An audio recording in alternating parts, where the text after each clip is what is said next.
venture into that arena. Exactly. Ken, live in Sacramento with the queen of dating.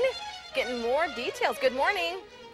Yes, it is still a thing. Even if it's not a thing anymore, I'm bringing it back. Okay. Because I feel like it's one of the organic places you can actually go somewhere, you have something in mind, and you can actually have a conversation with someone.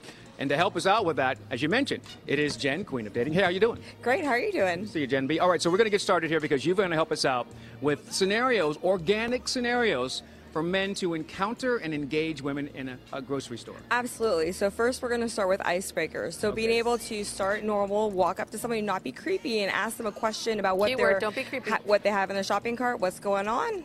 All right, let's start with her because we have a couple of individuals. We're watching them in their native environment. There are two individuals down there, Monica and Greg. Let's hear what happens when Greg attempts to engage Monica.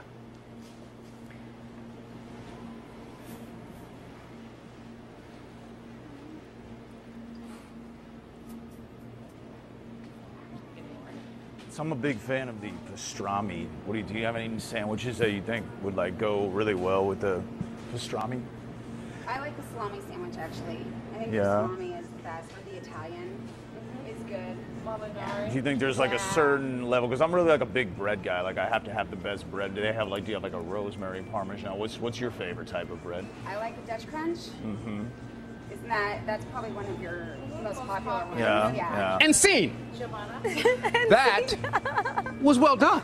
It was. See, Greg moved in. He had a very honest, sincere, organic question about the meat and, of course, the bread that would go with it. How was that? It was awesome. He was able to engage in conversation and be able to follow up with some other questions. And from the perspective of females, it was not creepy. Not at all. He did a great job. Okay, now there are other points you want to think about, and they were all kind of encompassed in this scenario right here. You talked before about the icebreaker being the first thing, but then there are other things you want to think about as well. Oh, absolutely. You want to find a place where people are going to be lingering, such as the deli or the checkout stand. So people are going to be having time to kill as they're waiting for their number to be called or as they're paying for their groceries. Exactly. Next thing you want to think about?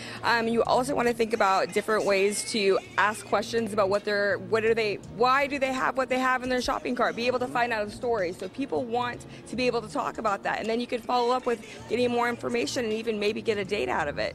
That's what we're talking about, how the whole thing can come back around and possibly earn you a date. But see, one of the coolest things that you don't even know you have, the items in your basket are very interesting to a lady as well, because a man that's shopping for ingredients to cook a meal, that's interesting.